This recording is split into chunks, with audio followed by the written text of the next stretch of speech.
el tránsito al más allá.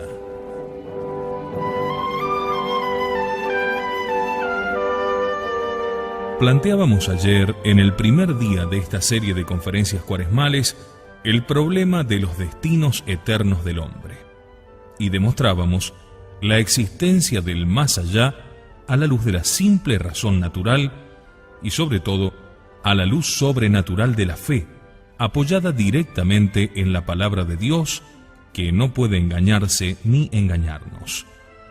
Hay un más allá después de esta vida.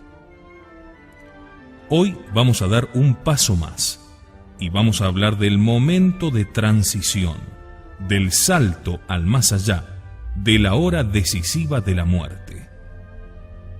Sé muy bien que este tema resulta muy antipático a la inmensa mayoría de la gente. Por Dios, háblenos usted de lo que quiera menos de la muerte. La muerte es una cosa muy triste, dicen otros, y desagradable. Háblenos de cualquier otra cosa, pero deje ese asunto tan trágico de lado. Amigos, esta en verdad es una actitud insensata, una actitud suicida, anticristiana. Si dejando de pensar en la muerte pudiéramos alejarla de nosotros, pero vendrá, sin falta, en aquel momento en que Dios nuestro Señor haya fijado para nosotros desde toda la eternidad su paso, tanto si pensamos en ella como si dejamos de pensar. Y como resulta que ese momento es el más importante de nuestra existencia, porque es el momento decisivo, del cual depende nada menos que nuestra eternidad, vale la pena dejar a un lado sentimentalismos absurdos y plantearse con seriedad este tremendo problema de la transición al más allá.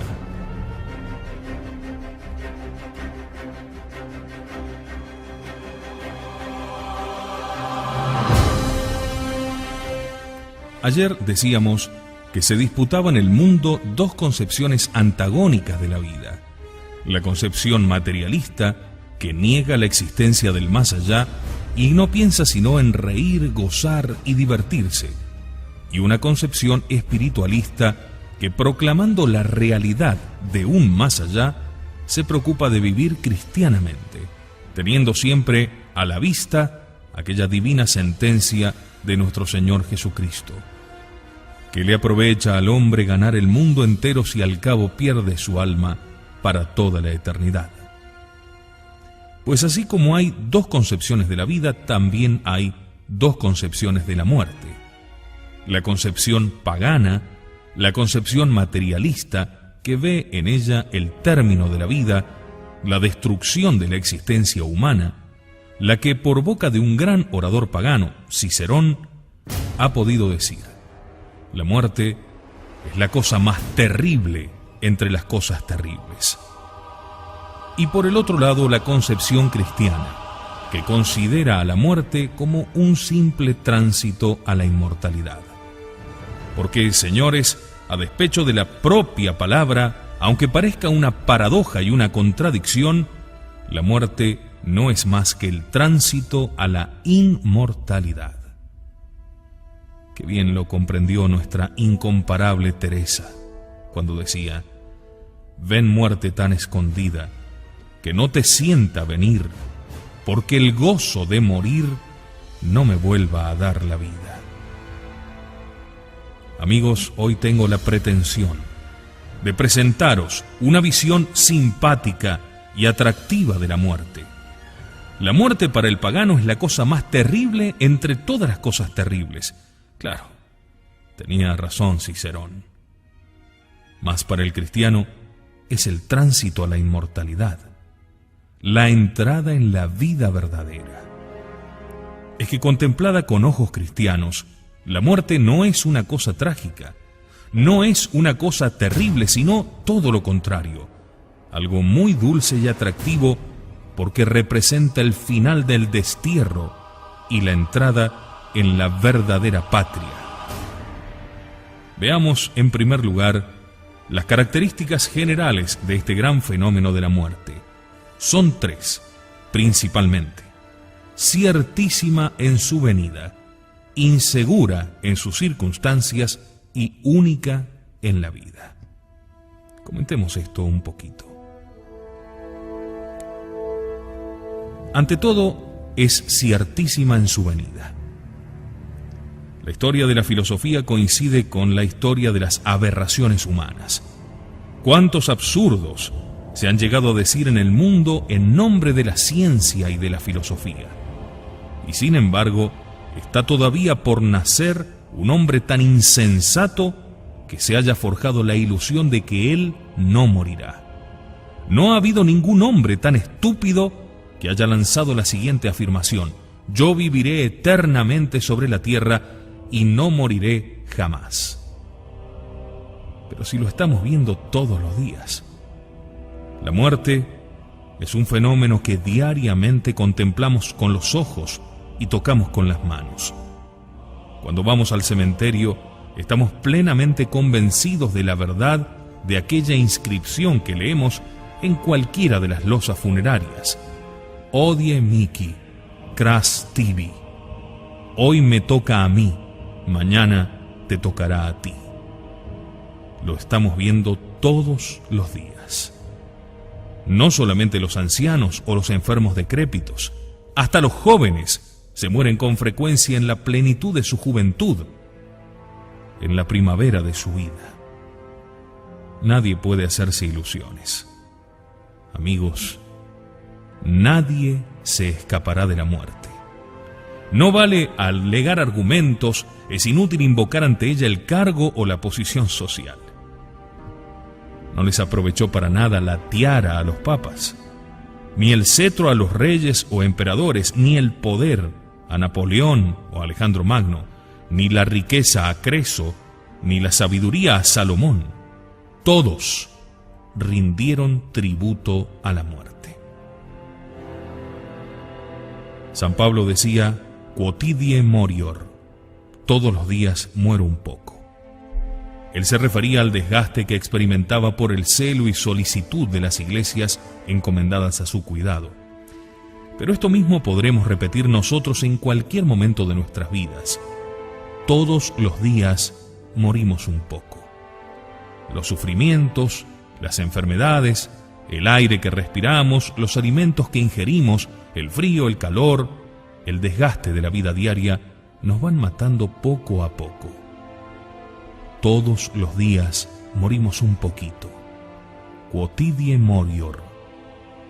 Hasta que llegará un momento en el que moriremos del todo.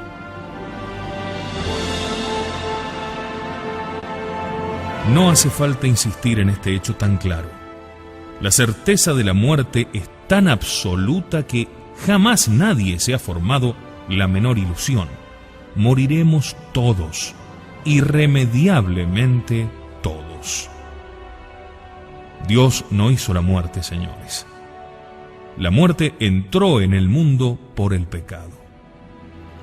Qué maravilloso el plan de Dios sobre nuestros primeros padres en el paraíso terrenal.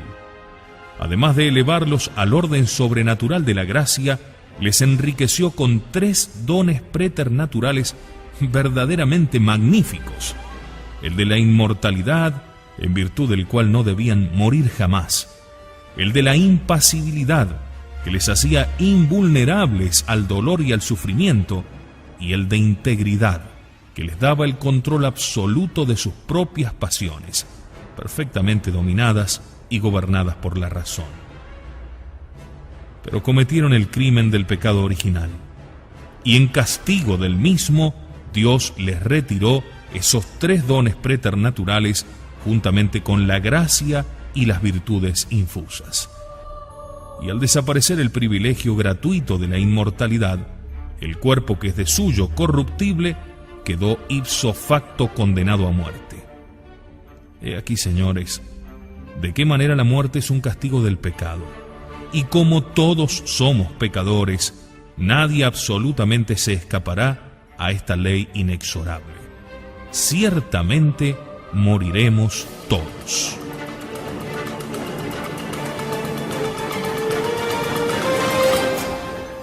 Pero si la muerte es ciertísima en su venida, es muy incierta e insegura en su hora y en sus circunstancias. Podemos catalogar y dividir las distintas clases de muerte en 4 fundamentales: muerte natural, muerte prematura, muerte violenta y muerte repentina. ¿A qué llamamos muerte natural? A la que sobreviene por mera consunción y desgaste, sin enfermedad alguna que la produzca directamente. Se pregunta a veces la gente: ¿de qué ha muerto fulano de tal? Nadie sabe, ni siquiera el médico. ¿Cuántos años tenía? 92. Señores, está claro. Ha muerto de muerte natural, de senectud, de vejez. No se necesita nada más.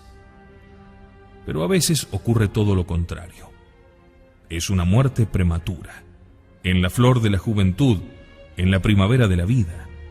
¿Cuántos jóvenes se mueren, verdad? No ya por accidentes imprevistos, por un disparo casual, por un atropello de automóvil, sino por simple enfermedad. En su cama, allí también mueren los jóvenes. Es cierto, no con tanta frecuencia, pero se mueren también. En el Evangelio tenemos algunos casos: el hijo de la viuda de Naín y el de la hija de Jairo. En plena juventud, en la existencia de la vida, se les cortó el hilo.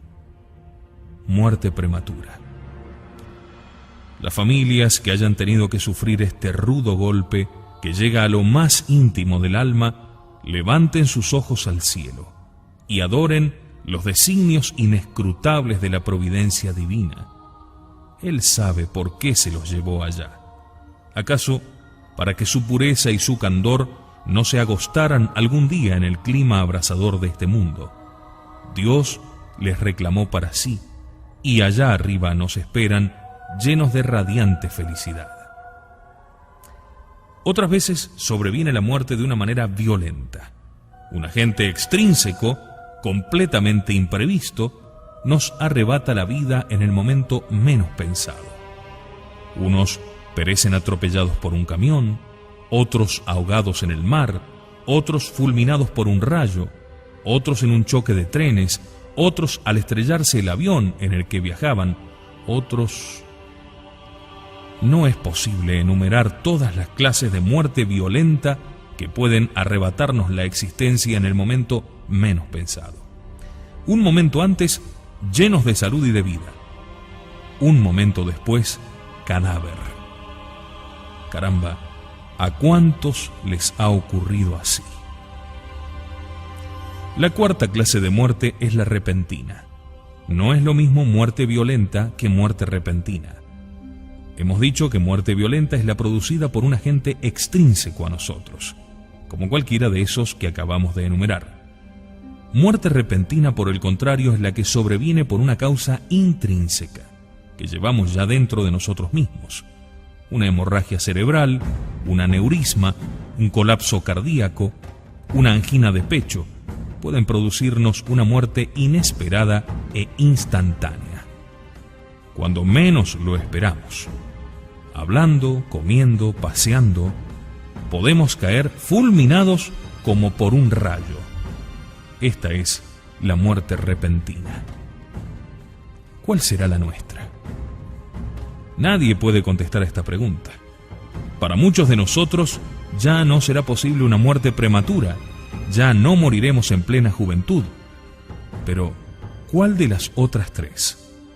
¿La violenta, la repentina o la natural, en plena vejez? Nadie en absoluto nos lo podría decir, sino únicamente Dios. Estemos siempre preparados, porque aunque es ciertísimo que hemos de morir, es insegura la hora y las circunstancias de nuestra muerte. Pero lo más serio del caso, señores, es que moriremos una sola vez.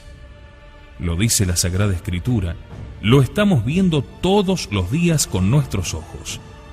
Nadie muere más que una sola vez.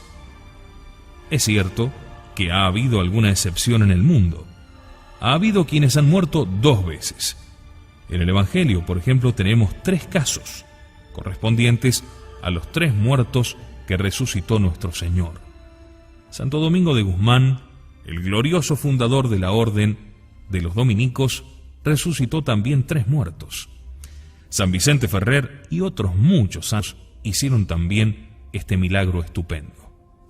Pero estas milagrosas excepciones son tan raras que no pueden tenerse en consideración ante la ley universal de la muerte única. Moriremos una sola vez. Y en esa muerte única se decidirán irrevocablemente nuestros destinos eternos. Nos lo jugamos todo a una sola carta. El que acierta esa sola vez, acertó para siempre. Pero el que se equivoque esa sola vez, está perdido para toda la eternidad. En verdad, amigos, vale la pena pensarlo bien y tomar toda clase de medidas y de precauciones para asegurarnos el acierto en esa única y suprema ocasión. Yo quisiera hacerlos reflexionar un poco en torno a la preparación para la muerte. Podemos distinguir 2 clases de preparación, una remota y otra próxima. Llamo yo preparación remota la de aquel que vive siempre en gracia de Dios, el que tiene sus cuentas arregladas ante Dios, el que vive habitualmente en gracia. Puede importarle muy poco cuáles sean las circunstancias y la hora de su muerte, porque en cualquier forma que se produzca, tiene completamente asegurada la salvación eterna de su alma. Esta es la preparación remota. La preparación próxima es la de aquel que tiene la dicha de recibir en los últimos momentos de su vida los santos sacramentos de la Iglesia: penitencia, Eucaristía por viático, extrema unción e incluso los demás auxilios espirituales, la bendición papal, la indulgencia plenaria, la recomendación del alma. Esta es la preparación próxima. Si combinamos y barajamos estas 2 clases de preparación, podemos encontrar hasta 4 tipos distintos de muerte: sin preparación próxima ni remota, con preparación remota pero no próxima, con preparación próxima mas no remota, y con las 2 preparaciones. Vamos a examinarlas una por una. Primer tipo de muerte: sin preparación próxima ni remota, o sea, ausencia total de preparación. Es la muerte de los grandes impíos, de los grandes incrédulos, de los grandes enemigos de la Iglesia. La muerte de los que no se han contentado con ser malos, sino que además han sido apóstoles del mal. Han sembrado semillas de pecado. Han procurado arrastrar a la condenación al mayor número posible de almas. Estos no han tenido preparación remota. Han vivido siempre en pecado mortal. Y por una consecuencia lógica y casi inevitable, suelen morir también sin preparación próxima, obstinados en su maldad.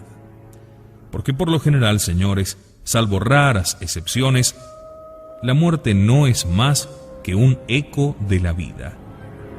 Tal como es la vida, así suele ser la muerte. Si el árbol está francamente inclinado hacia la derecha, francamente inclinado hacia la izquierda, lo corriente y normal es que al caer tronchado por el hacha, caiga naturalmente del lado al que está inclinado. Esta es la muerte sin preparación próxima ni remota, la de los grandes impíos, la de los grandes herejes, la de los grandes enemigos de la Iglesia. Esta fue la muerte de Voltaire, el de las grandes carcajadas. Ya estoy cansado de oír que a Cristo le bastaron 12 hombres para fundar su iglesia, decía, y conquistar el mundo.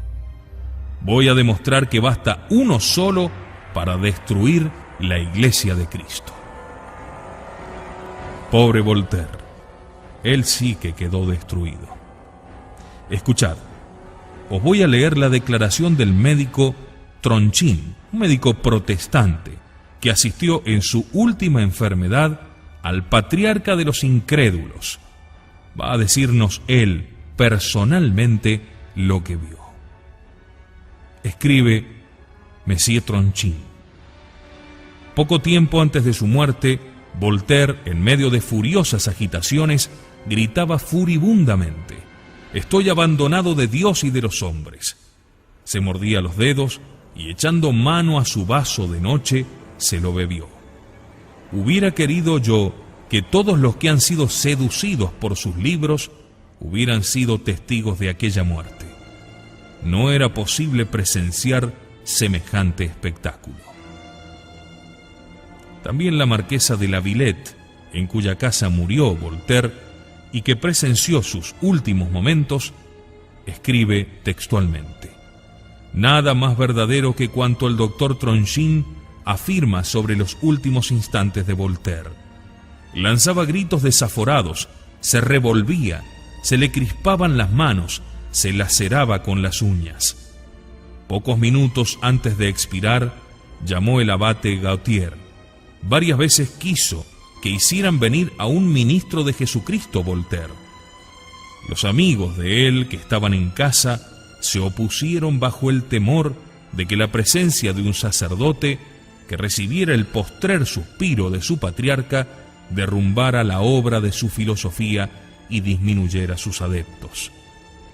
Al acercarse el fatal momento, una redoblada desesperación se apoderó del moribundo. Gritaba diciendo que sentía una mano invisible que le arrastraba ante el tribunal de Dios.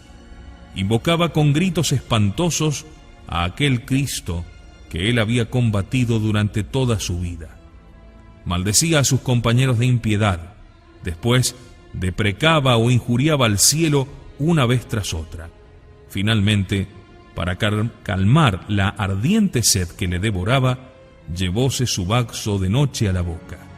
Lanzó un último grito y expiró entre la inmundicia y la sangre que le salía de la boca y de la nariz.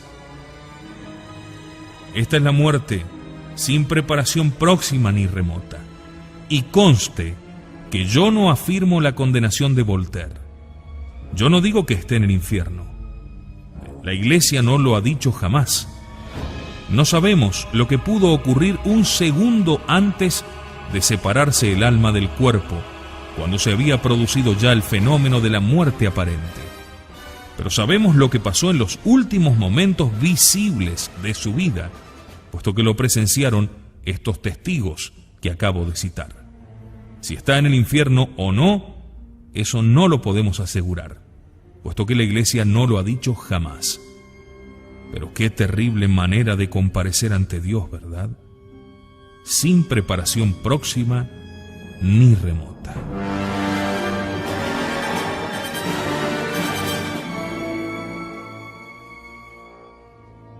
Segunda manera de morir: con preparación próxima pero no remota.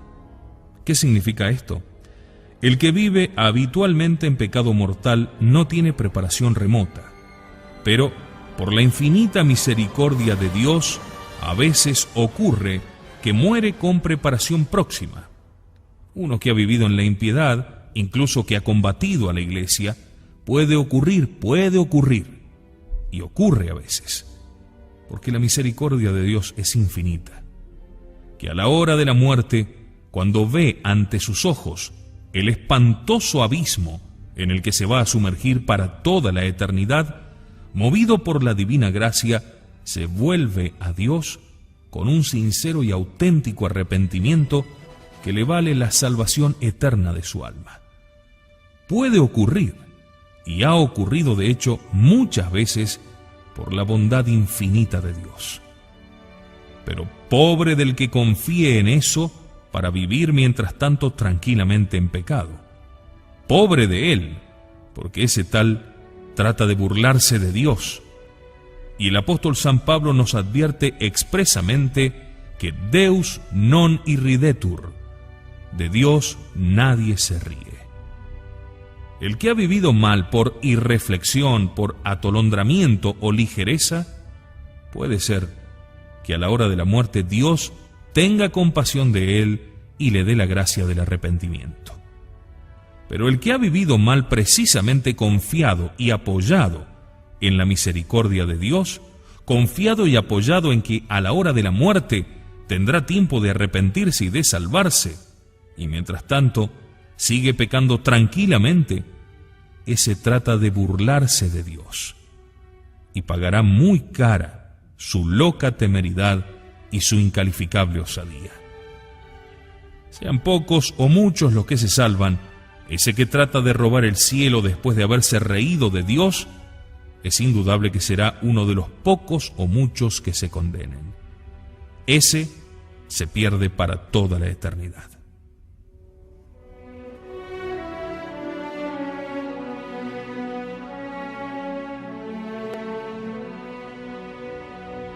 Tercera manera de morir: con preparación remota, pero no próxima.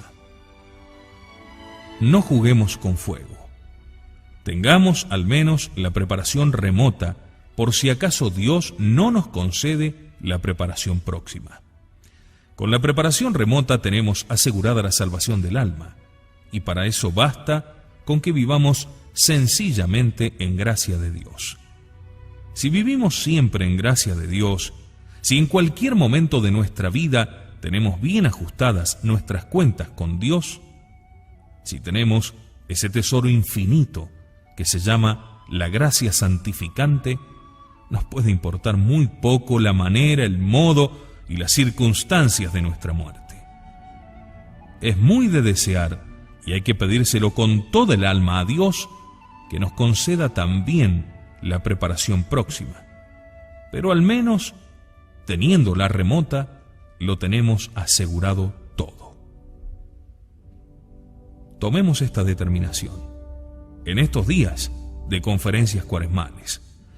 Es preciso formar algún propósito concreto para toda nuestra vida, porque de lo contrario, estas luces que ahora nos da Dios no serían más que un castillo de fuegos artificiales, una llamada fugaz y transitoria.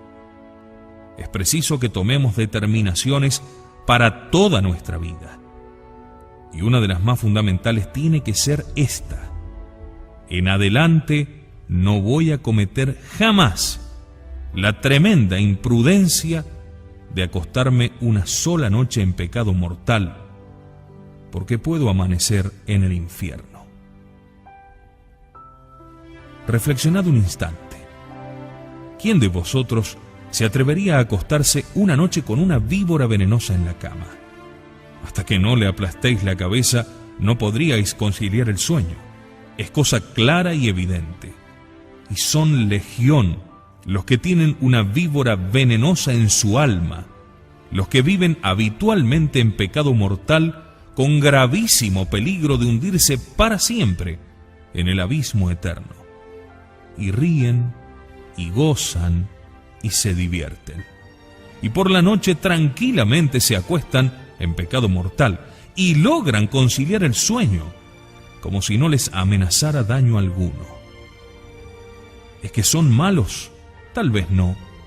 Puede que no lo sean en el fondo, pero es indudable que son atolondrados, irreflexivos, inconscientes. Es indudable que no piensan, que no se dan cuenta del tremendo peligro que pende sobre sus cabezas a manera de espada de Damocles. En el momento menos pensado puede rompérseles el hilo de la vida y se hunden para siempre en el abismo. Vivamos siempre en gracia de Dios y pidámosla. Pidámosla al Señor, para que Él nos conceda también la preparación próxima para la muerte. Porque esa es la cuarta manera de morir, y la que hemos de procurar con todos los medios a nuestro alcance: morir con la doble preparación.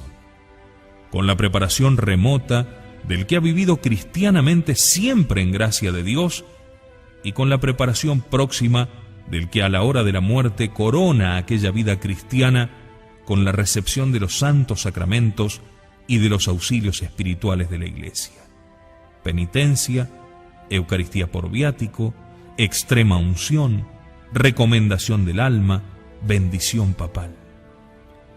Preparación próxima y preparación remota. Es la muerte envidiable de los santos, de la que dice la Sagrada Escritura que es preciosa delante del Señor.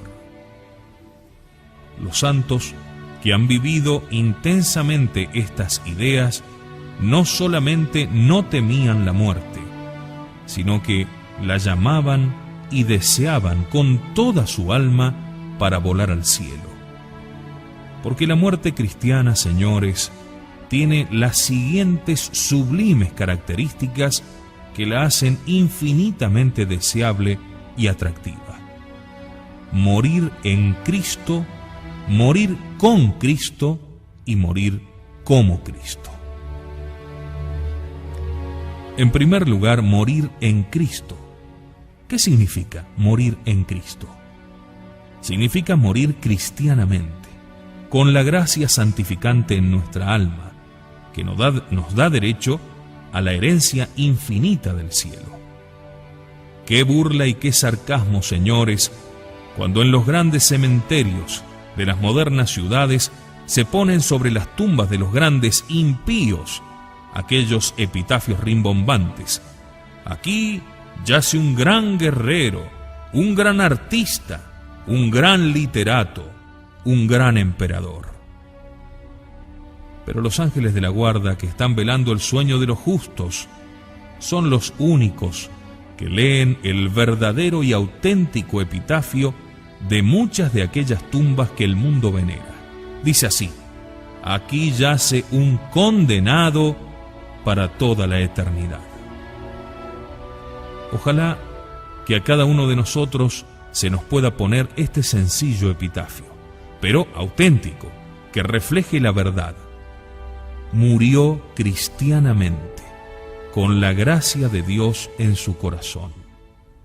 Y que los mundanos se lleven esos mausoleos espléndidos, las flores que para nada sirven, los homenajes póstumos que nada remedian, las sesiones necrológicas, los ridículos minutos de silencio, que se lo lleven todo lo mundano.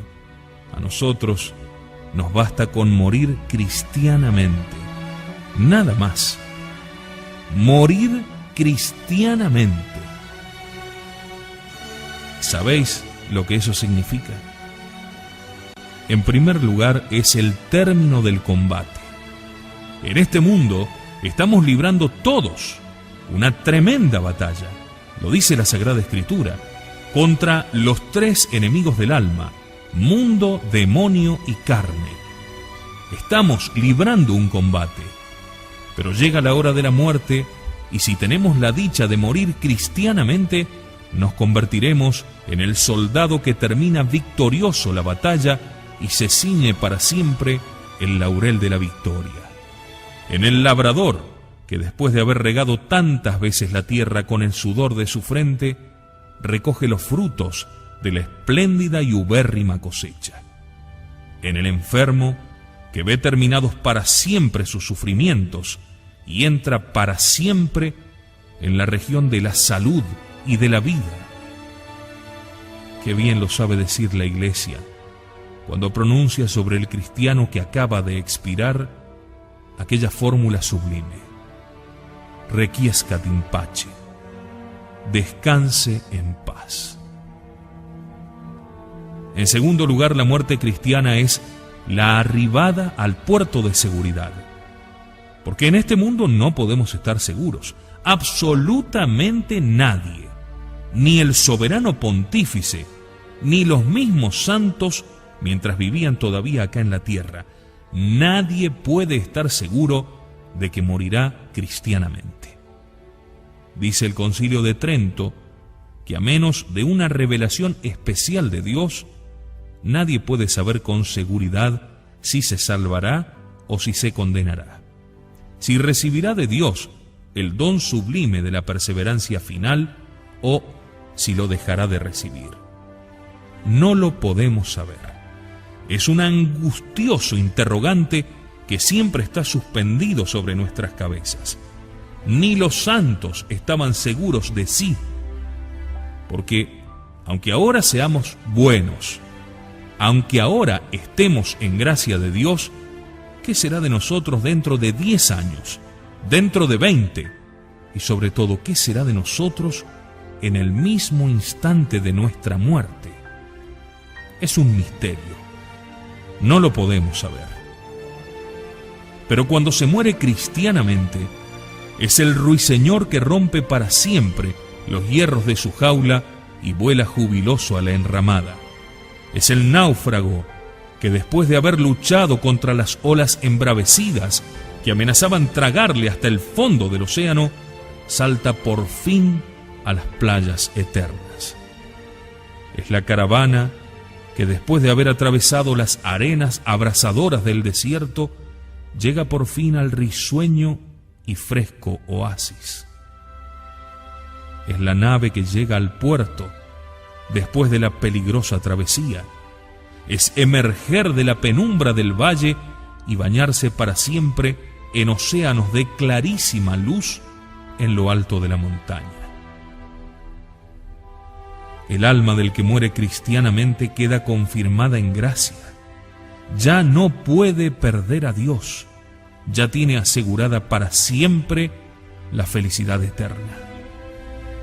Por eso la muerte cristiana es la entrada en la vida verdadera. Cuánta pobre gente equivocada que ha vivido, que ha respirado el ambiente del mundo y que está completamente convencida de que esta vida es la vida verdadera, de que esta es la vida que hay que conservar a todo trance. ¡Qué tremenda equivocación! Esta vida no es la vida. Un filósofo pagano exclamaba con angustia: «Ningún sabio satisface esta duda que me hiere. ¿Es el que muere el que nace o es el que nace el que muere?». No sabía contestar esta pregunta porque carecía de las luces de la fe, pero a su brillo deslumbrante, ¡qué fácil! ¡Qué pregunta tan fácil! Que se lo pregunten a San Pablo y él les dirá: «Estoy deseando morir para unirme con Cristo». Pregúntenlo a Santa Teresa de Jesús y les contestará con esa sublime inspiración: aquella vida de arriba que es la vida verdadera, hasta que esta vida muera, no se alcanza estando viva. O quizá de esta otra forma: vivo sin vivir en mí, y tan alta vida espero que muero porque no muero. Que se lo digan a Santa Teresita de Lisieux, la santa más grande de los tiempos modernos, en frase del inmortal pontífice San Pío X. Cuando la angelical florecilla del Carmelo estaba para exhalar su último suspiro, el médico que la asistía le pregunta: ¿está vuestra caridad resignada para morir? Y la santita, abriendo desmesuradamente sus ojos, llena de asombro, le contestó: ¿resignada para morir? Resignación se necesita para vivir, pero para morir lo que tengo es una alegría inmensa. Los santos señores tenían razón. No estaban locos. Veían sencillamente las cosas tal como son en la realidad.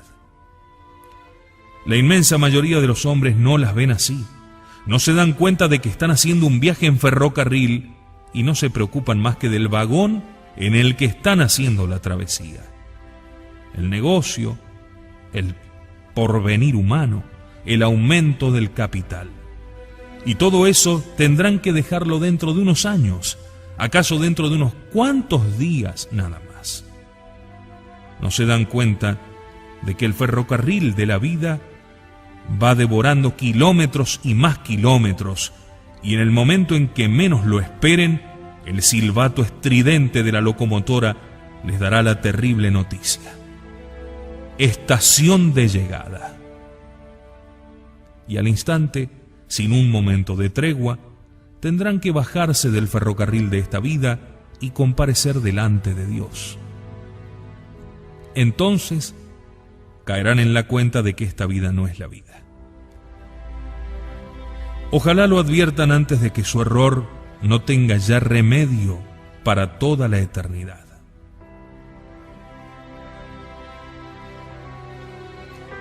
La segunda característica de la muerte cristiana es morir con Cristo. ¿Qué significa? Significa exhalar el último suspiro después de haber tenido la dicha inefable de recibir a Jesucristo sacramentado en el corazón. El viático. ¿Qué consuelo tan inefable produce en el alma cristiana el simple recuerdo del viático? La Eucaristía es un milagro de amor, de sublime belleza y poesía en cualquier momento de la vida. Pero la Eucaristía por viático es el colmo de la dulzura, de la suavidad y de la misericordia de Dios. Poder recibir en el corazón a Jesucristo sacramentado en calidad de amigo y de buen pastor momentos antes de comparecer ante Él como juez supremo de vivos y muertos, es de una belleza y de una emoción indescriptibles. ¡Qué paz! ¡Qué dulzura tan inefable se apodera del pobre enfermo al abrazar en su corazón a su gran amigo, que viene a darle la comida para el camino, que eso significa la palabra viático, y a ayudarle amorosamente en el supremo tránsito a la eternidad? Cuando desde lo íntimo de su alma el pobre pecador le pide perdón a su Dios por última vez antes de comparecer ante Él, sin duda alguna que nuestro Señor Jesucristo, que vino a la tierra precisamente a salvar lo que había perecido y en busca de los pobres pecadores, le dará al agonizante la seguridad firmísima de que la sentencia que instantes después pronunciará sobre él será de salvación y de paz.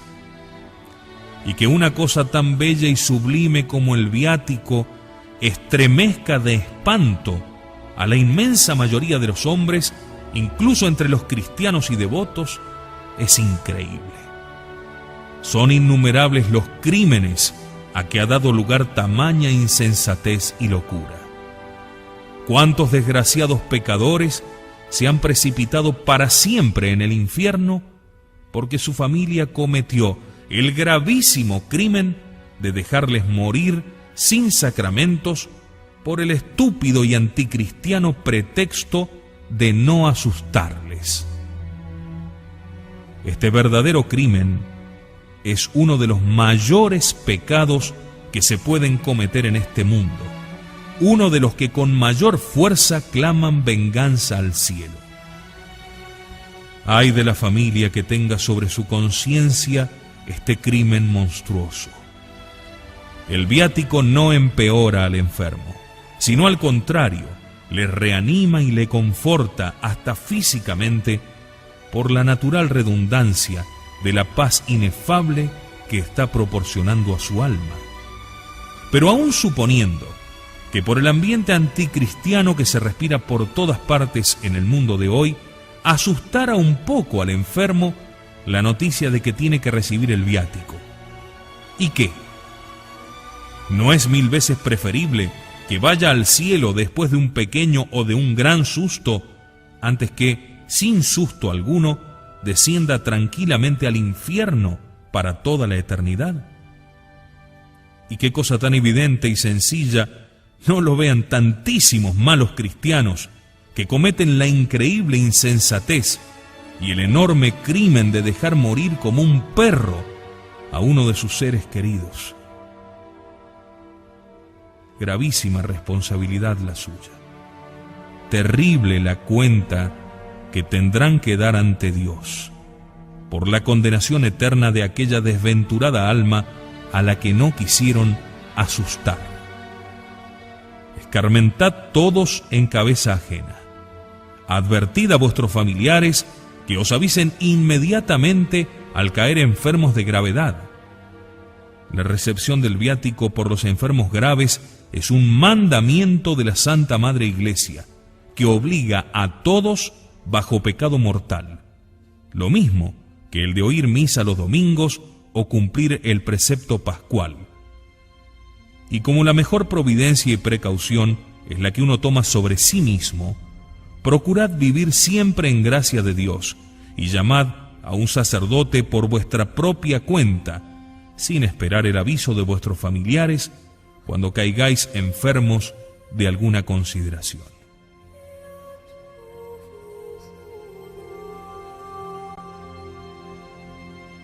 La tercera característica de la muerte cristiana es morir como Cristo. ¿Cómo murió nuestro Señor Jesucristo? Mártir del cumplimiento de su deber. Había recibido de su eterno Padre la misión de predicar el Evangelio a toda criatura y de morir en lo alto de una cruz para salvar a todo el género humano. Y lo cumplió perfectamente, con maravillosa exactitud. Precisamente cuando momentos antes de morir contempló en sintética mirada retrospectiva el conjunto de profecías del Antiguo Testamento que habían hablado de él, vio que se habían cumplido todas al pie de la letra, hasta en sus mínimos detalles. Y fue entonces cuando lanzó un grito de triunfo: Consummatum est. Todo está cumplido. Qué dicha la nuestra, señores, si a la hora de la muerte podemos exclamar también: he cumplido mi misión en este mundo, he cumplido la voluntad adorable de Dios. Cierto que no podremos decirlo del mismo modo que nuestro Señor Jesucristo. Cierto que todos somos pecadores y hemos tenido a lo largo de la vida muchos momentos de debilidad y de cobardía. Cierto que hemos ofendido a Dios y nos hemos apartado de sus divinos preceptos por seguir los antojos del mundo o el ímpetu de nuestras pasiones. Pero todo puede repararse por el arrepentimiento y la penitencia. Estamos a tiempo todavía. Joven, muchacho que estás escuchando, feliz de ti si a la hora de la muerte, acordándote de tus años de juventud, puedes decir ante tu propia conciencia: lo cumplí. ¿Cuánto me costó resolver el problema de la pureza? Mi sangre joven me hervía en las venas, pero fui valiente y resistí. Invoqué a la Virgen, huí de los peligros, comulgué diariamente, ejercité mi voluntad, se lo pedí ardientemente a Dios. Y ahora muero tranquilo, ofreciéndole a Dios el lirio inmaculado de mi pureza juvenil. Padre de familia, me hago cargo perfectamente. Cuesta mucho el cumplimiento exacto de los deberes matrimoniales, aceptar todos los hijos que Dios mande, educarles cristianamente, guardar fidelidad inviolable al otro cónyuge, cumplir exactamente las obligaciones del propio Estado. Pero recuerda que estamos en este mundo como huéspedes y como peregrinos, que no tenemos aquí ciudad permanente, sino que vamos en busca de la que está por venir. Levanta tus ojos al cielo, y aunque te cueste ahora un sacrificio, cumple íntegramente con tu deber. Así morirás tranquilo cuando te llegue la hora suprema. Comerciante, financiero, industrial, hombre de negocios, el dinero es una terrible tentación para la mayoría de los hombres. Pero acuérdate de que no podrás llevarte más allá del sepulcro un solo centavo. Tendrás que dejarlo todo de este lado. Gana si es preciso la mitad o la tercera parte de lo que ganas ahora, pero gánalo honradamente. Que no tengas que lamentarlo a la hora de la muerte, cuando es tan difícil reparar el daño causado y restituir el dinero mal adquirido.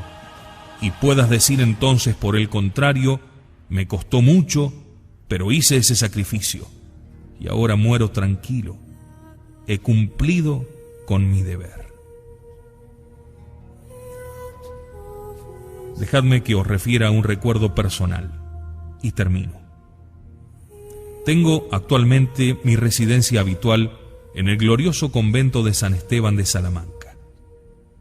En la actualidad somos más de 200 religiosos, la mayoría de ellos jóvenes estudiantes, de la Facultad de Teología, pero en él instalada también la Enfermería General de la Provincia Dominicana de España. Allí vienen los padres ancianitos a esperar tranquilamente el fin de sus días, después de una vida consagrada enteramente al servicio de Dios y a la salvación de las almas. He visto morir a muchos de ellos. Me ha tocado presenciar también la muerte de jóvenes religiosos que morían alegres en plena primavera de la vida porque se iban al cielo para siempre. Os confieso, señores, que las emociones más hondas e intensas de mi vida religiosa son las que he experimentado junto al lecho de nuestros moribundos. ¿Cómo mueren verdaderamente los que son religiosos? Supongo que en muchas partes del mundo ocurrirá lo mismo, pero yo cuento lo que he visto y presenciado. El religioso enfermo ha recibido ya muy despacio los santos sacramentos y demás auxilios de la Iglesia. Es impresionante, por su belleza y emoción, el espectáculo de toda la comunidad acompañando al Señor hasta la habitación del enfermo cuando se lo llevan por viático. Pero llega mucho más al alma todavía la escena de sus últimos momentos. Cuando se acerca el momento supremo, la campana del convento llama a toda la comunidad con un toque a arrebato característico, inconfundible. Todos acuden a la enfermería y el padre prior, revestido de sobrepelliz y estola, comienza a rezarle al enfermo la recomendación del alma, alternando con toda la comunidad. Y cuando se acerca por momentos el instante supremo, el cantor principal entona la Salve Regina, que tiene una melodía muy suave. Y arrullado por las notas de la bellísima plegaria mariana que canta toda la comunidad, con la paz de su alma pura reflejada en su rostro tranquilo, con una dulce sonrisa en sus labios, serena, plácidamente, como el que se entrega con naturalidad al sueño cotidiano, el religioso se duerme ante nosotros a las cosas de la tierra para despertar en los brazos de la Santísima Virgen entre los coros de los ángeles. Preciosa es la muerte de los santos delante del Señor. ¿Queréis morir todos así? Os acabo de dar las normas para conseguirlo.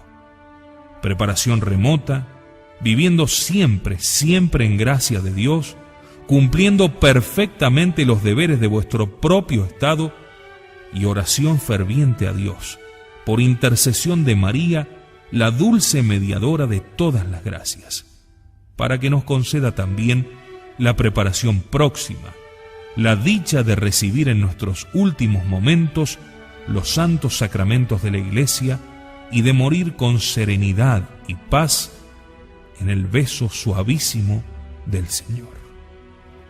Que así sea.